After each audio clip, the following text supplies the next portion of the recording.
Hello everyone, myself Trupti Nitin Bhalerao from Ram Niranjan Jhunjhunwala College, class TYBSc, Department of Zoology, roll number 604.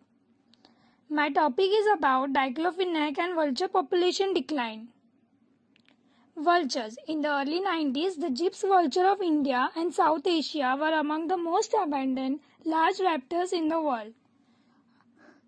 However, within a decade, the population of three species, white-drum vulture, Indian vulture, and the slender-billed vulture, had declined so much that all three are recognized as critically endangered.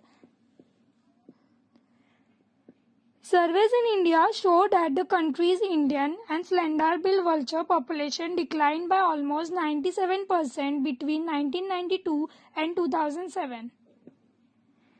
White-drum vultures fared even worse, dropping by 99% to just 1,000 of their 1992 population. Extensive research has identified the cause of decline to be diclofenac, a non-steroidal drug inflammatory used to treat livestock. Vultures feeding on the carcasses of animals recently treated with the drug suffered renal failure and died. This is the drug used to treat and which caused the population decline. Results of this decline. Vulture provides a crucial ecosystem service through the disposal of livestock carcasses, and their loss has had huge socio-economic impact across the Indian subcontinent.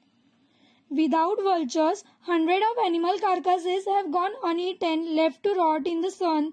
This poses a serious risk to human health. Livestock carcasses provide a potential breeding ground for numerous infectious diseases, including anthrax, and encourage the proliferation of pest species such as rat. Most worryingly, the loss of culture has resulted in an increase in the number of feral dogs around the carcasses dumps, the bites of which are most common cause of human rabies in the region.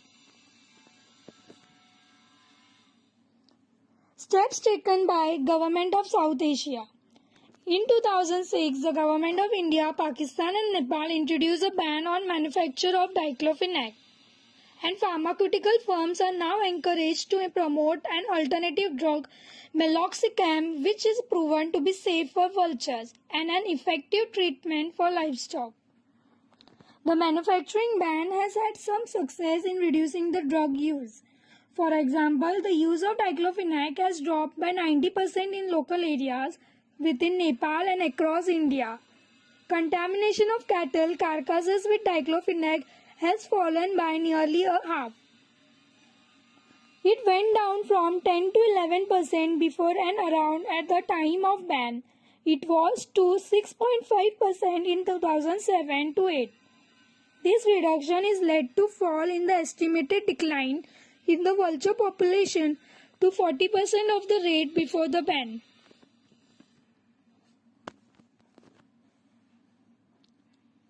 Lessons learned from this.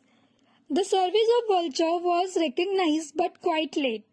It also raised concern over the farm drugs used for human or veterinary purposes. This need for constant monitoring of such important animals also needs to be understood.